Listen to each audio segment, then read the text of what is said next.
You're listening to the StudioPTBO podcast, where we talk all things marketing to help you build and grow your business online. Welcome to the latest episode. Welcome to StudioPTBO podcast. We are back, and we're back at it again with another guest. This is the second podcast that we recorded today, and the sun is finally starting to come out, so I'm super happy. It's sunny here in Peterborough, Ontario.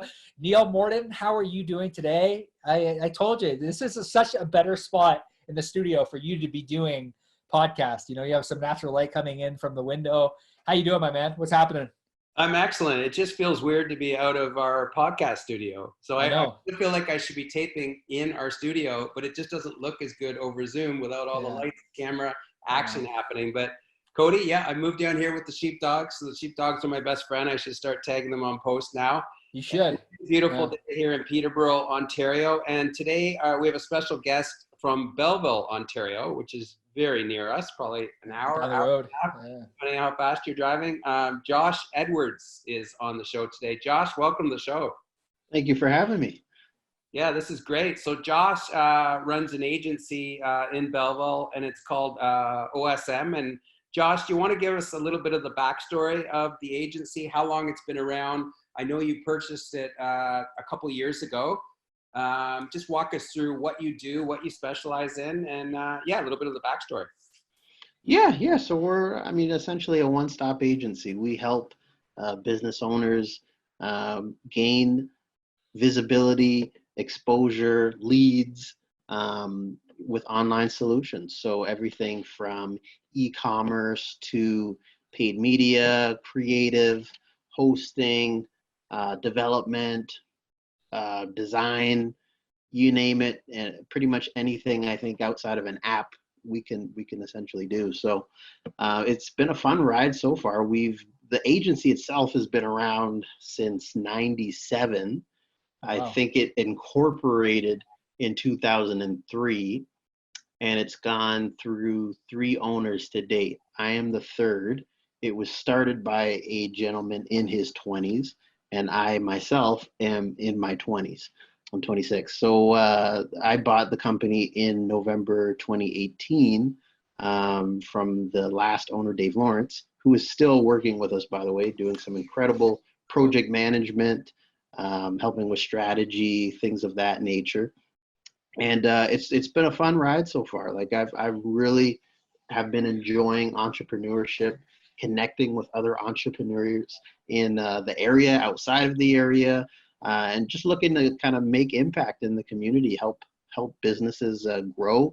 Doesn't matter if you're a startup, doesn't matter if you've been in the game for 20 plus years. We got a little something for everybody. So, love it, man. I love it. And I love the attitude, and I love the fact that you're in your 20s too. You know, being in my 20s, you know, Neil's a little getting up there in his age, but you know, he's young at heart. So it's cool to see, like, you know, you look young, man. Yeah, he's definitely young at heart. But I'm curious to know, man, like, you know, you're young, and you know, what drove you to entrepreneurship? Like, we're going to chat about mindset, resiliency, what you're doing for your clients. But what drove you to entrepreneurship over anything else? Like, why did you decide to buy the agency? Maybe walk us behind that. Like, what was kind of going through your head, and have you always felt the entrepreneurship mindset, or what happened? Like, you know, walk us through that. Yeah, like I'm huge on self-development, and honestly, I'm also huge on opportunity, flexibility, and just having just being able to create a vehicle that takes you where you want to go. Entrepreneurship for me is a way to do that. It's a way for me to get to where I want to go, and having some fun along the way. I've always really just enjoyed a comment that my mother-in-law made. You know, she's like, this is your opportunity to leave your stamp on your community, you know, on the planet. And I really, really just enjoy the opportunity to do that. I've always kind of felt like at some capacity I would want to influence others, help other people. You know, as you guys know, running an agency, when you have staff and people that depend on you, team players, you really get a neat opportunity to impact their lives in a very valuable way that leaves them better off than when they came to you in the first place. And I really enjoy an opportunity to do that. And then just self-development, man. I honestly believe that much is given, much is required. And I mean, we're not the Gary V's of the world, but certainly, being in a position where we can influence in the areas that we're in and just provide value. I really appreciate that. And it's helped me as an individual grow. Very cool. And Josh, how already being in the digital space and social media and lead generation, I mean, more and more businesses are going that route as they transition out of traditional media. But what are you seeing in Belleville right now since the pandemic started in terms of businesses perhaps pivoting a little more quickly now than they were going to, getting onto online and e-commerce and whatnot? Yeah. I mean, the number one thing that I noticed for sure was just people just having a better understanding of the fact that the sheer attention of the end consumer has certainly gone online, social media, search engine, for sure. And just seeing the need to not stop advertising in that lane, in that space. So that's first and foremost. The other thing certainly has been the jump into e-commerce. And I always tell people when I sit down with them is this is not a short-term solution. We're not presenting this to you as an option as a short-term solution. We believe that the behaviors of the end consumer will be changed forever.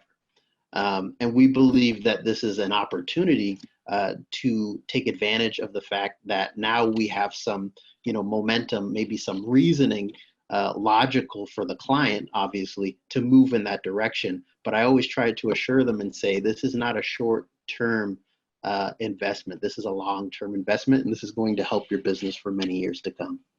Yeah, no, it's super interesting the way you put that, because we're seeing that, happen with the clients that we're working with. But even like we were doing this agency owner series where, a lot of agency owners across North America are going through the exact same thing with their clients, where it's like, look, there's an easy and a short way to take this, or you can think about, what's going to happen over the next 6, 12, 18 months in your business, and how quickly A, can you pivot, but how B, opening up new revenue streams. And we're seeing that, really across the board. So it's really cool. I'm curious to know kind of the conversations that are happening kind of locally, but even with your clients that you work with from a national standpoint. What are the conversations that you're like, do you find that, business owners for the most part are pretty open about, pivoting online? Or, it's interesting. We had Simon Bowen on our podcast. He's a business coach, and he doesn't like the word pivot. He likes the word reposition. So I'm really curious, like, what are you doing from a local standpoint, but also from a national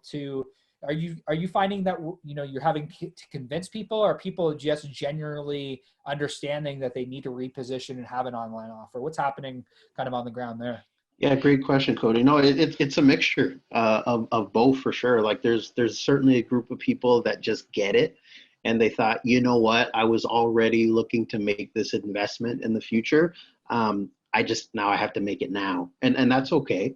And they got it. They already got it, and they were poised to make that decision. Other people, and honestly, this is quite sad. Neil and Cody, that some people, they just think they don't have a choice. They don't see the rainbow through the trees, and they think, you know what, the government has ordered me to close my brick and mortar. So I guess I'm just going to sit on my hands and hope that this thing goes away very quickly, which I encourage people not to do that. Do not sit and wait around for this thing to blow over. We have no idea what the next 12 to 18 months, to your point, Cody, is going to look like. So, those people, I think they're scared. I think it's really just fear and insecurity of the future, and just being very uncertain of where to go. Therefore, they do absolutely nothing. But, for us, we really just strive to work with people that they're on the road already to getting to where they need to be. If I have to convince somebody to go online, and it's not like, I'm not talking an easy convince either. It's like they are literally going to come drag, kicking and screaming to make that decision. you know, I would actually say to that person, I think you need to take a step back and maybe just think about what you want your business to look like in the future. I don't want to be the person saying this is what you're going to do and you're only going to take my hearsay. I want you to want to do it. Yeah, I agree, Josh. It's about mindset, and it's about creative ingenuity and innovation and being able to pivot and the want. And you're quite right. The businesses we see that are paralyzed and didn't do anything are the ones that are going to perhaps perish. And the ones that made the move and pivoted and said, I'm going to fight this, I'm going to figure this out, and I'm in it for the long game. And this is the way it's going to be now. Like you said, it's not like a one-hit wonder thing where if you pivot online, you can go back to the old world. It's never going to be like that. It just isn't. And I think a lot of people that have pivoted or transitioned have found it really liberating and empowering what they can do in the online space. So it's, from that respect, it's been a real, you know, godsend from that respect for some businesses. Josh, tell me about, you know, in Peterborough, to build our agency quickly. Cody and I are both very community minded, network a lot, go to events. I used to be on the chamber board. Cody's on the chamber board now. Walk us through how you have quickly built your presence in the Belleville and surrounding community, and what that looks like and what that's done for you and your, not legacy, but in terms of scaling your business quickly. Oh, great question, Neil. For me, I'm an extrovert by nature. I really enjoy getting to know new people, you know, entrepreneurs, professionals in the community. So for me, you know, to your point, certainly we're involved with the Chamber of Commerce locally in Belleville. I sat on the board for the Quinte Home Builders for several years there. You know, sales and ad club, Quinte Young Professionals. You know, you name it. I've tried to, at some capacity, be involved. So yeah, for us, we're really enjoying that. And you know, it's very interesting because once COVID-19 happened, you know, a lot of those networking groups kind of dried up. And I remember getting a message from a friend of mine saying, hey, like, do you know of any opportunities? Like, there's not really a whole lot going on now that everybody's, you know, inside and not able to go out. And I said, you know what, I'm a part of one networking group that we have moved online, and you know, I'm the president of the group, so hence why I think it happened. But you know, apart from that, there are not a lot of options. So she said, well, you know, what do you think? And I said, well, why don't we just start one? If you want to network, let's start one. So we started something called Network BOQ, Network Bay of Quinte, and it's a chance for professionals, entrepreneurs to get on, you know, Zoom, Hangout, Meets, and you know, let's connect. Let's see if we can help encourage one another, support one another, refer to one another. And a big focus of mine is just understanding how people are doing business right now. To your point, Neil, how are they pivoting? How are they adapting? Because that's great information for us to know so that we can refer to them in a way that's appropriate and makes sense for their business. I think it also makes it's so unique that you guys are doing that locally, because I think it's unique, to gather data and gather information on how people are actually physically conducting business right now. But the other element is like, like doing things online and doing Zoom meetings or Zoom network meetings is a lot easier than trying to gather together 100 people into a room. So I think that there's something to be said about, you know, even when we go back to semi-normal or normal, I think that there's still going to be something to be said about connecting virtually. You know, me and Neil were talking about this, and Neil likes to do face-to-face meetings, but I hate doing face-to-face meetings. I like being face-to-face, but I much rather would do a Zoom call with a prospect, or, you know, because I already do most of my calls virtual anyways, because a lot of our clients across North America. But I think what this pandemic is gonna do is it's gonna change behavior, like you mentioned. I really believe that, even like looking at how people are interacting now and how comfortable people are getting with these online solutions, it's so super interesting to see, you know, how people are adapting, how people are changing.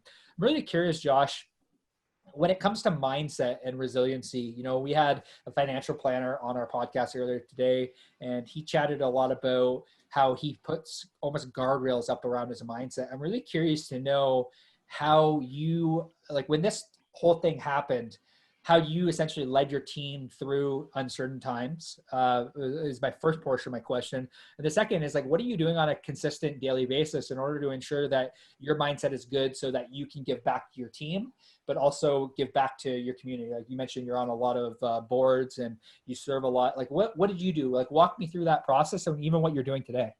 Yeah, no, absolutely. And sorry, just to touch on your earlier point, just around like virtual versus face to face. So I might be I might be a little bit of both of you guys in your perspective. Like I do like face to face meetings. I do like virtual meetings as well.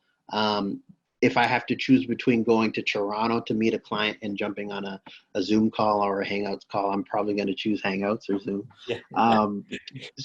But to your point, Cody, I think that you're right. There's going to be a change in behavior, and you'll find, I think, that the people that that are clients that, they will only ever do face-to-face. It doesn't matter what it's for. It could be like something they could have put in an email, but it has to be face-to-face. Like, I think you're going to find that there's going to be a lot more, lenience, maybe from those individuals. But anyway, I digress.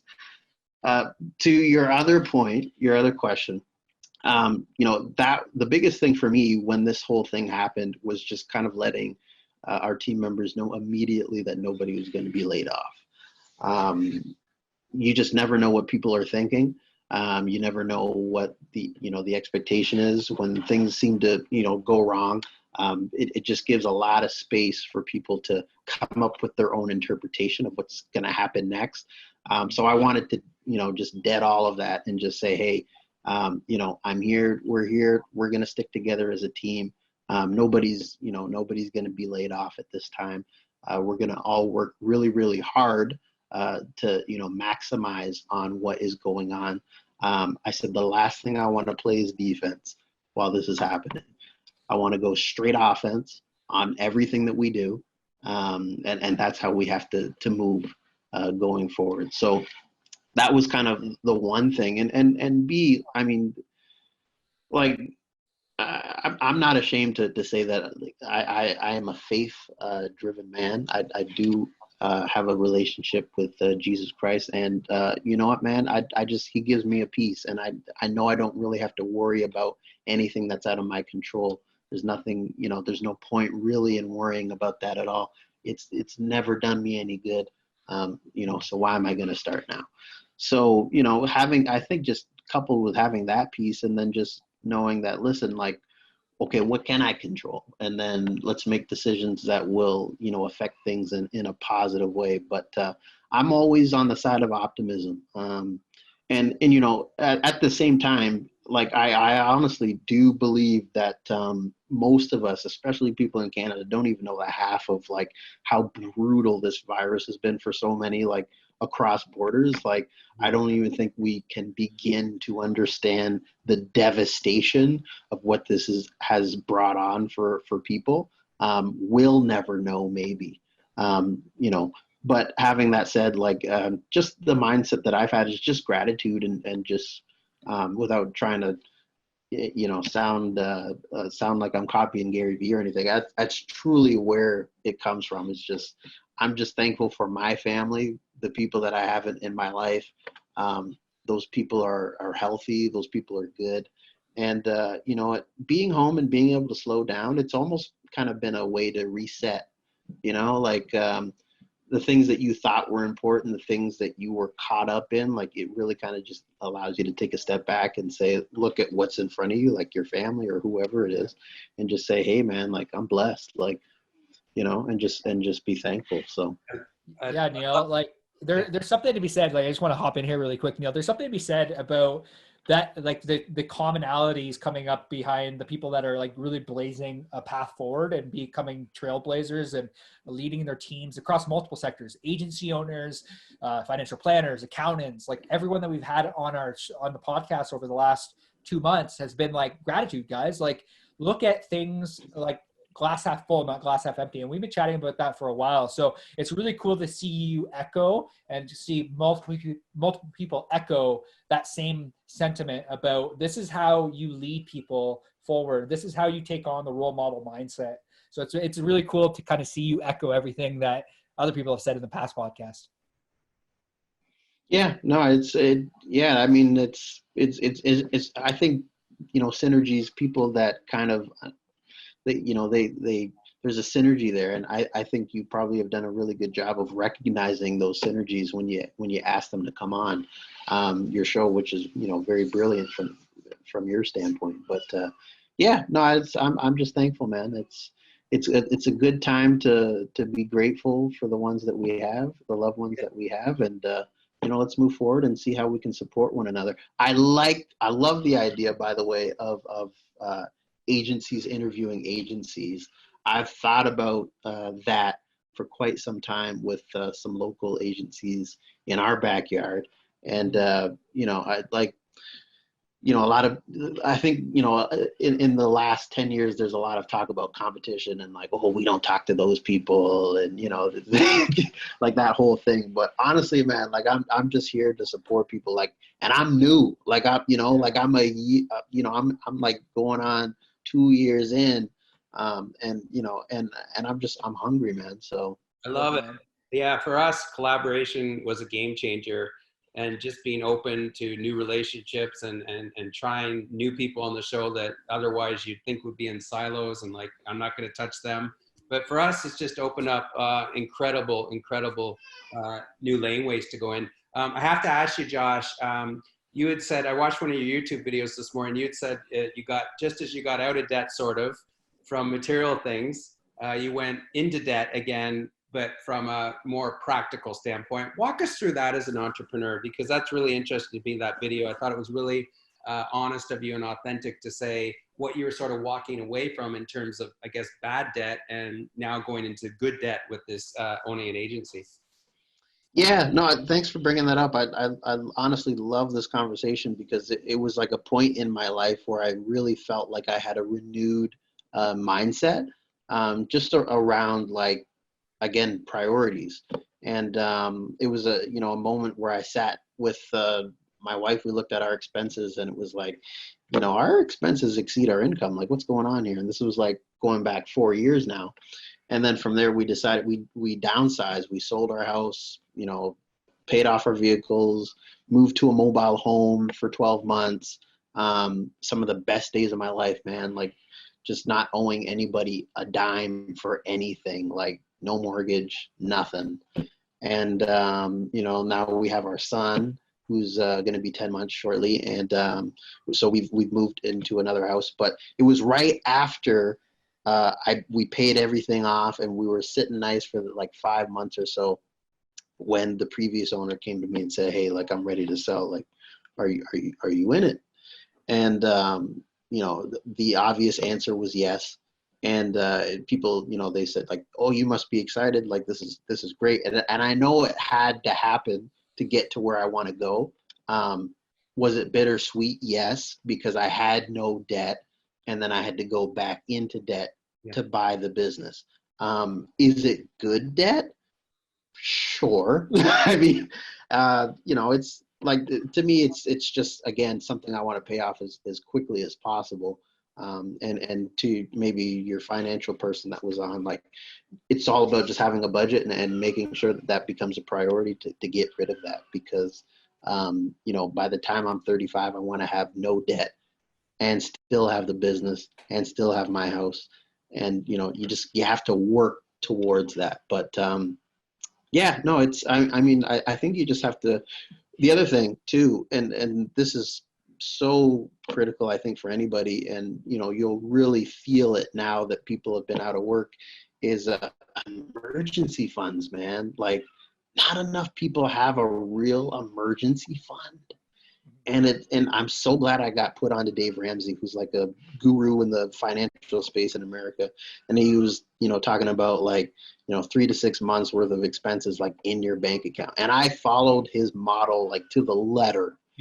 And, like, I sleep peacefully at night, because I know, like, if, if the business flunked or whatever happened, like, I got at least 5-6 months to, like, figure it out. Yeah. Yeah. I love what you say there. Like, I think the emergency fund ultimately is the thing that's going to keep you, like, sleeping peacefully at night. And, kind of add to what you're saying, I think for agency owners, for business owners, for entrepreneurs to remember that there's a good kind of debt potentially, in the sense that, is this an investment that's going to make you more money? You know what I mean? Like it's like, Yeah.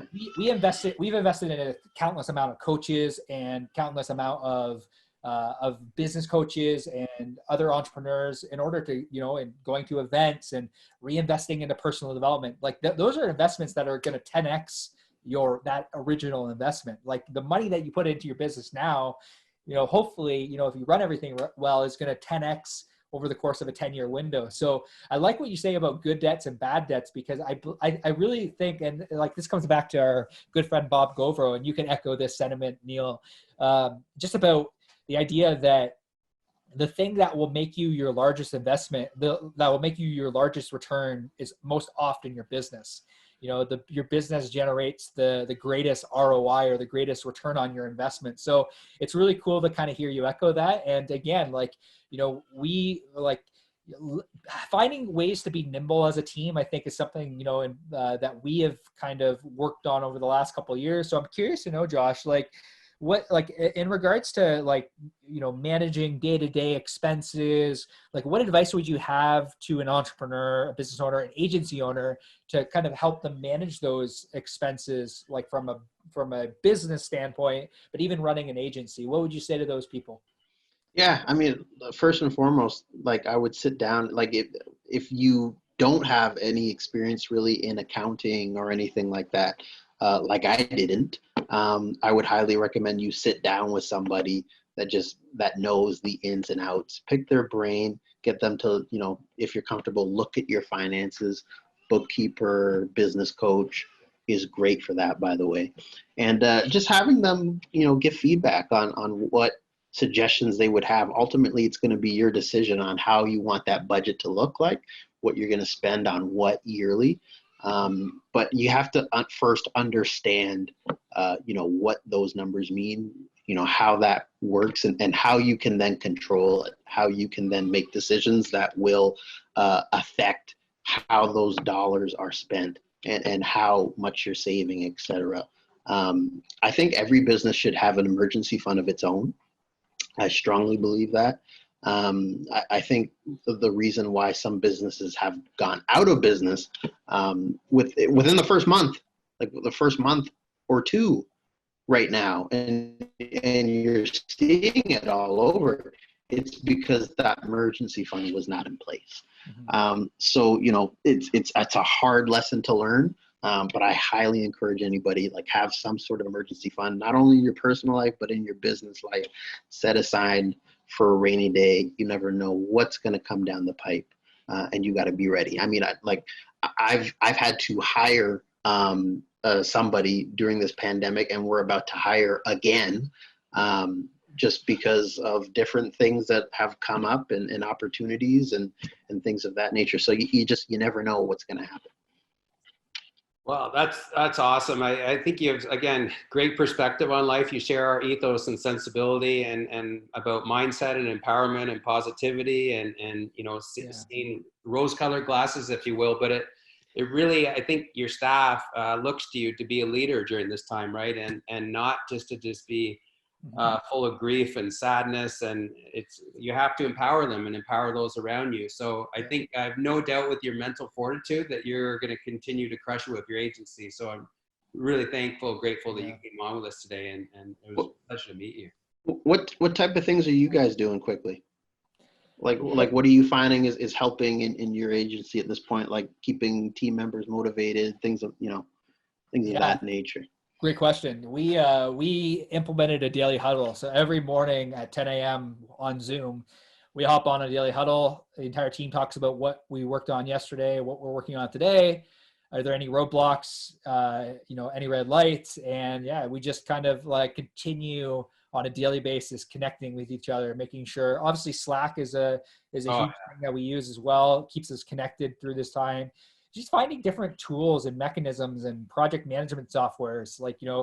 You can software yourself to death, but it's we have a few key softwares that really help us stay organized, but also from a communication aspect, Zoom and Slack have been game changers for our I agency. agree. And just texting. Yeah. Calls, texting.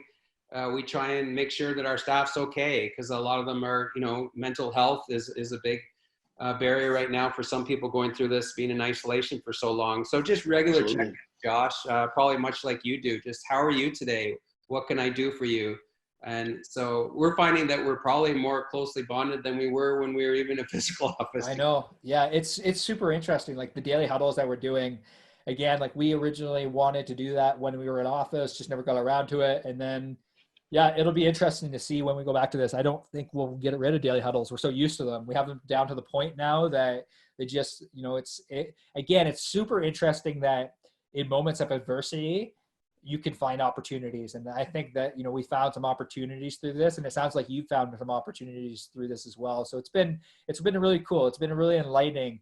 You know, if you adopt that role model mindset and leading your team and leading each other, and, you know, leaning on each other, not being afraid to ask for help, not being afraid to, you know, we're lucky enough. I don't know if you have a business partners. We're lucky that me, Neil, and Nora, there's three of us, three partners in the business. So people we can lean on, and, you know, other bit, like you mentioned earlier, advisors that you can lean on to make sure that when you're feeling down or you're feeling out, or, you know, your mindset gets rocked, that you have somebody to go to in order to just help you recalibrate. So it's been you know, it's been cool. How about you though? Like, we're gonna let's end with this. Like, what's one piece of advice or one thing that you're doing right now as a team that's really helping you, kind of your team, stay connected during this time? Yeah, definitely leveraging the fact that we have online virtual tools like this one, and meeting more frequently. So I've encouraged everybody, you know, I don't care if it's a project, you know, if it's a marketing client, if it's a support thing, you know, get on video, get on Zoom. I'm having more frequent team meetings, to your point, just to kind of keep people together and informed. And I'm giving, I would say, probably more opportunities for feedback maybe now than ever through these virtual spaces, just to kind of like, communication for me is huge. If you're not communicating, then, you know, again, there's too much room to insert your assumption in there if there's no communication happening. So as much as we possibly can, that's what I'm encouraging right now.